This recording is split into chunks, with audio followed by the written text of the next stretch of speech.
Activated, your window into an extraordinary world lived by many yet celebrated by few.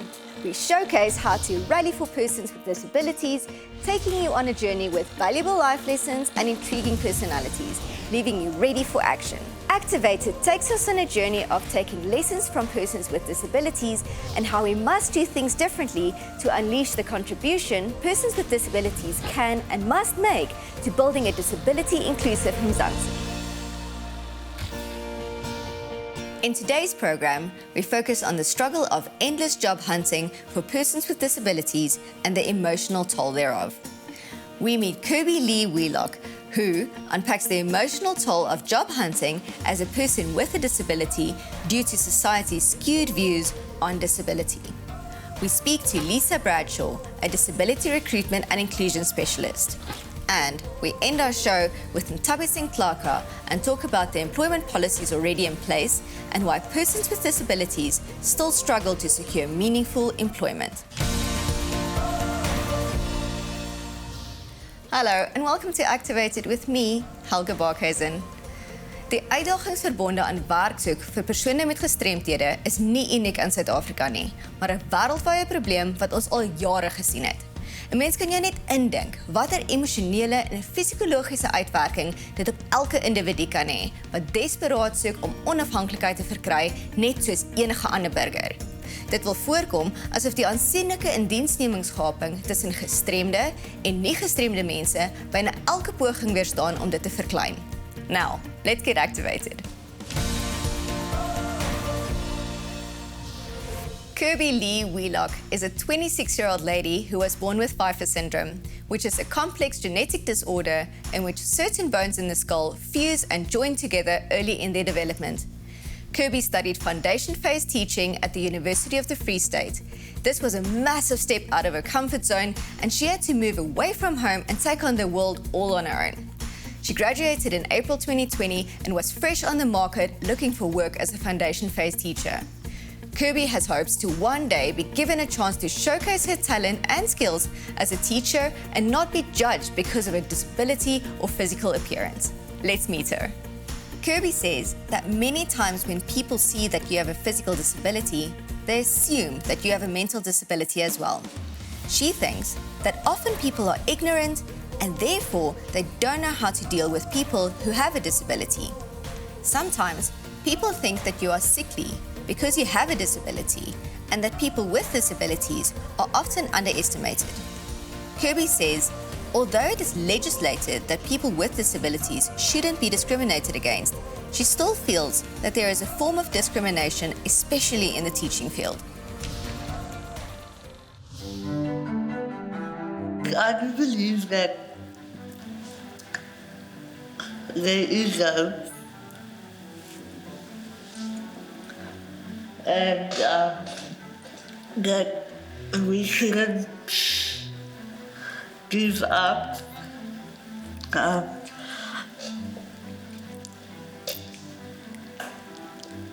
Because I believe that people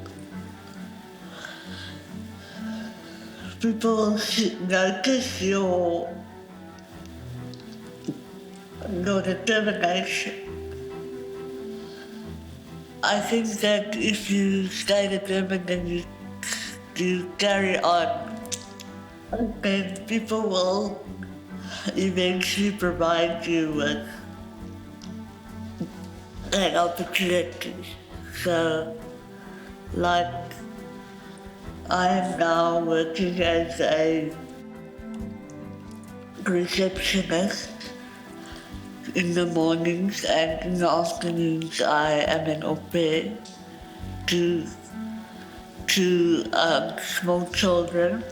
I think that you do kind of expect it to a certain extent, but maybe not to that extent. I think I've done about 10 interviews. Yeah, in about 2 years. I think if I had to get the opportunity, I would take it, even if it if it means that I would have to venture out or leave home or because that is what I want to do and it can only bring growth. I mean, it can't make it work. So I think I would just say don't lose hope and keep on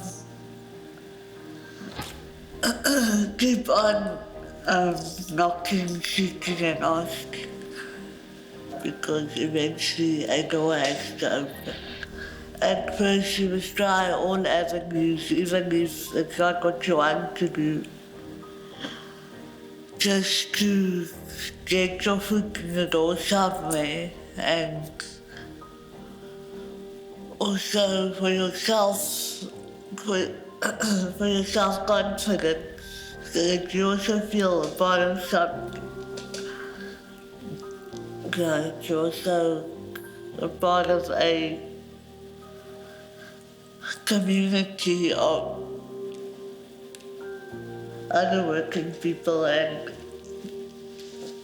I think it can also bring you a sense of normality so that you don't feel so excluded from the world. Yeah.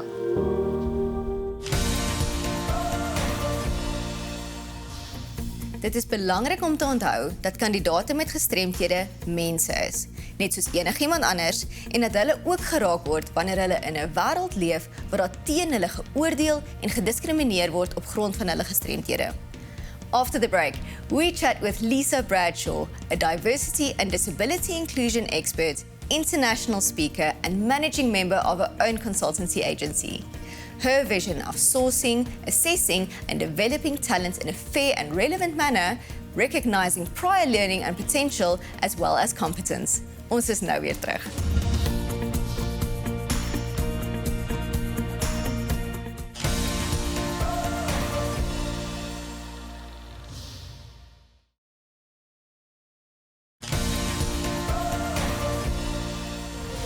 Welcome back.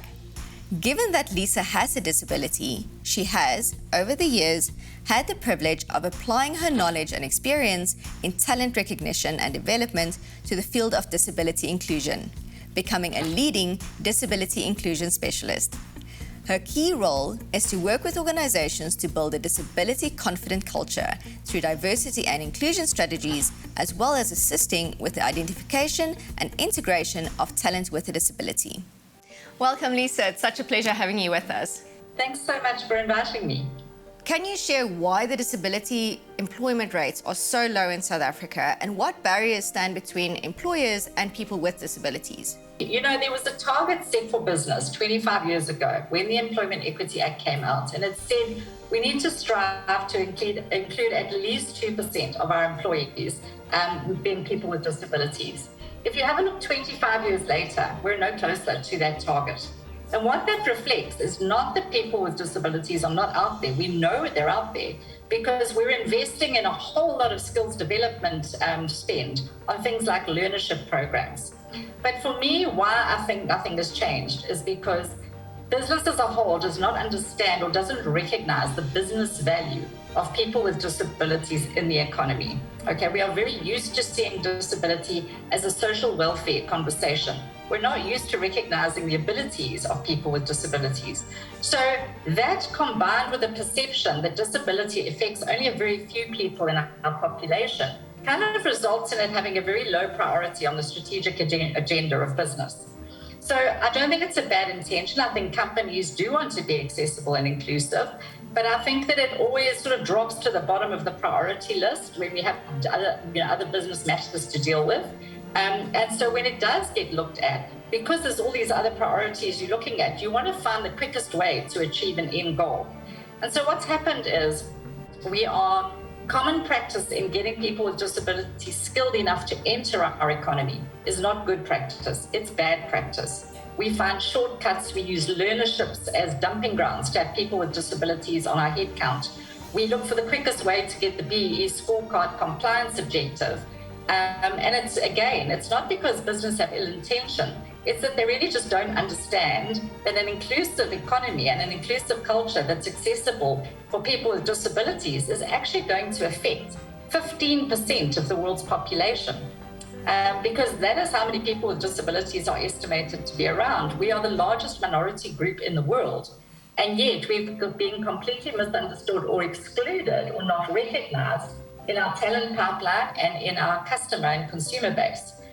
So I think for us, the starting point of any journey to becoming disability confident in our economy is to start rethinking the value that you give people with disabilities and the role that they actually have to play in our economy itself, and then make that a strategic priority and recognize why that's important. Why do you think, in your opinion, that employers find it difficult to employ people with disabilities? So I think it's because they make a mountain out of a molehill, hey? I think most companies genuinely want to be disability confident, but I think that they perceive it to be this overwhelmingly difficult exercise. I know a lot of clients approach me and they say, well, we want to start with doing like an analysis of all the jobs in our company to see which ones are suitable for that disabled. And I go, why would you want to do that? All jobs are suitable for people with a disability if they've got the competence to fill the key requirements of the job. So why would you cannot match a disability to a role, because you're focusing on the disability and not the ability. Secondly, it's such a simple thing to do. Here is the key requirements of the job. Here is the abilities and skills and the potential of the applicant.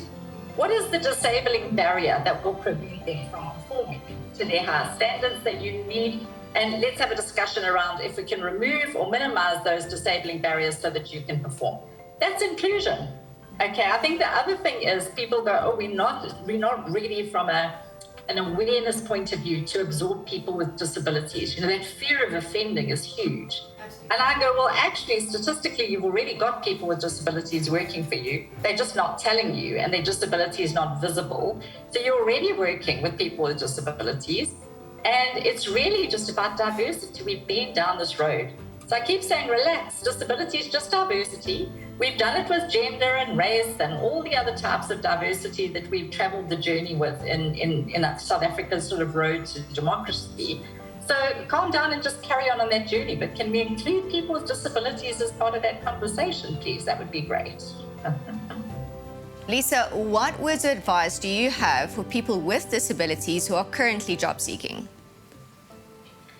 I think for me, the biggest, my mother gave me a bit of advice when I was young, and it was the best bit of advice she gave me ever. She said, my girl, your job is to get out there and let people see your abilities and your personality, because those are your strengths. So she said, so use your strengths. These are my mouth and my pointy finger. I'm very good at using these two tools to get ahead. So know what your ability is, know what your strength is, and then leverage off that strength to be able to showcase your abilities. Make sure that you behave professionally, and that means have a professional CV ready ready to go when you're applying for positions. Be proactive. If you do manage to get a job interview, make sure that you are there on time. Go and check where you need to be the day before you get there. Make sure you are there on time with a smile, that you act professional. Make sure if you decide to take on an opportunity to be developed or to be, join a learnership or join whatever you decide to join, because remember, no one's forcing you. You are making that decision.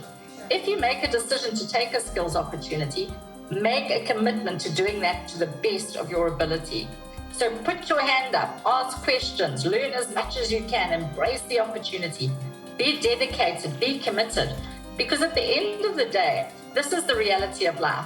You are out there as the change champion for people with disabilities.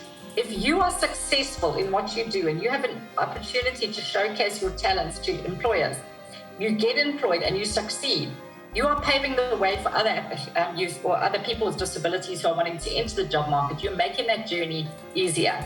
So understand that your role is, yes, to find yourself a job and a career, but it is also to shift the perception of disability in our economy. So act as the ambassador. Make sure that you are that professional candidate, that you are punctual, that you have a smile on your face, that you're enthusiastic, and that you show up and deliver your best. Lesa, in closing, do you have any other words of advice for our viewers out there today? I think for me, I would honestly, I'd say lighten up about disability. Okay, it's not this big scary thing out there. We don't have to whisper disability because we're very scared of offending this vulnerable group of people. Recognize the individual. People with disabilities are just people from other types of diverse backgrounds. You know, I am a mom, I'm a woman, I'm a business owner. I come from lots of different types of diversity. Having a disability is just one of those. So it's the same old story. It's saying recognize the individual, give that person an equalized opportunity to perform, succeed, and recognize, be careful, recognize your own judgments that you tend to make based on your own stereotypes and rethink those. And I would also encourage you to go online and do a bit of research. You know, what are the trends in inclusive employment? How to get yourself ahead? What are the opportunities out there for people with disabilities wanting to access and succeed in the market? There's a lot out there, but you must go out, you must find them. And then interview the people that are interviewing you and make sure. So if you are applying for a learnership, say to people, well, how many of the learners you trained last year, how many have you absorbed in your company and how many have got a permanent job now? You know, evaluate these opportunities properly so that you're better equipped. And if you're an employer, think about what you're doing. I always say the one benchmark, I go, take the word disability out and put the word black or put the word women in, because we're much more confident in those forms of diversity. If it sounds discriminatory, it's discriminatory. Okay, so which job is suitable for black people? You know straight away that that's blatant, direct, unfair discrimination. So then why is it any different to say which jobs are suitable for the disabled? And that's your benchmark. Use that and you'll see inclusion becomes a very easy journey to do. Thank you so much, Lesa. It was so much fun having you with us today. Thank you so much. And yeah, good luck to everyone out there looking for employment, and good luck to employers who are out there looking to find that excellent talent.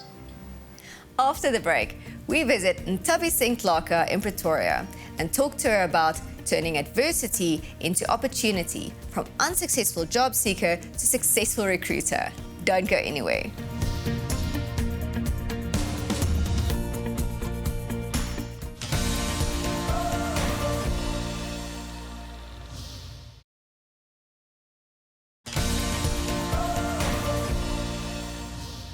Welcome back.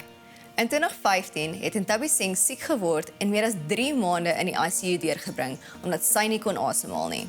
Sy is daarna gediagnoseer met 'n seldsame senuweeafwyking genaamd Guillain-Barré-sindroom. Dit het daartoe gelei dat sy permanente senuweeverlies aan beide haar ledemate en hande gehad het. Na haar diagnose in 2015 het sy krikke gebruik en gesukkel om permanente werk te kry, selfs al het haar gestremdheid verbeter. Let's meet her. In 2019, Nthabiseng started a partnership with different private companies to become their recruiter for disability learnerships that became available for suitable candidates. She is passionate about bringing change in society on how different impairments should be accommodated, and private companies shouldn't only open learnerships for their BBBEE scorecards, but instead be willing to go beyond giving persons with disabilities experience. I'm a graduate in economics and finance, and I have over 6 years experience in the workplace, right? So whenever I apply for positions in in senior positions, I always get told, "Hore, no, but you have a disability, you won't be able to handle the pressure, you won't be able to function properly and be a good leader." So this is some of the things that we are told when we're trying to apply, right? 2020, I was part of an internship program. It's a global company, so from home. So I was working with the HR department. I was their recruiter, and I also did talent administration for the company. So this company also offered me an opportunity to start like my own company. So this is where I started Kondi Recruitment Solutions, right? When we excluded in the workplace, it becomes very difficult for us to function as human beings, as citizens actually in South Africa. Kinale different email addresses for different government officials, officials in every department. So what I do, every month, I always push them, please recruit people with disabilities. You cannot always say, that you're going to employ, you're going to shortlist a person with disabilities, but still there's a lot of stigma, you're still discriminating. Whenever we are invited for interviews, you actually ask us, are we going to be able to function in the workplace? Yet you've advertised knowing people with disabilities have limitations, right? So this is the work that I've been doing with the government officials. So far, we have not placed anyone yet in government because they're saying, no, we still have to follow processes and stuff like that, right? So we are hoping the government is watching and they can hear the message to say, we are coming for everything because we cannot. You want benefits, but you don't want to be inclusive, We can't only survive. SASSA can never make a person survive. So we're asking the government, please consider us. Please be truthful to what you say, mow your circulars every month, and employ.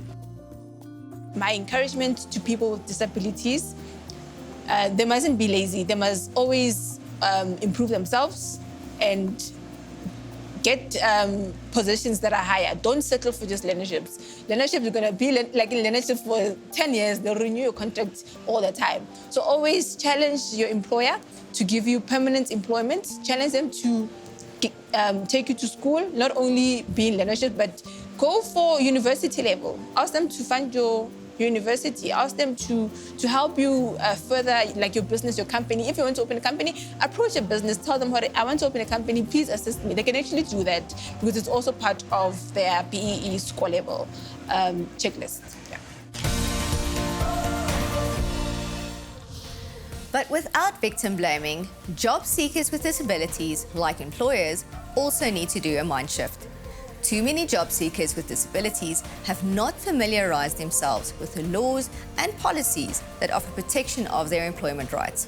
So, when they experience unfair disability discrimination during the recruitment process, they tend to complain and blame rather than isolate and identify the discrimination that took place and then take legal recourse. Bly veilig. Tot volgende week, selfde plek, selfde tyd. Only on SABC2, you belong. Join, like and share Activated on Facebook.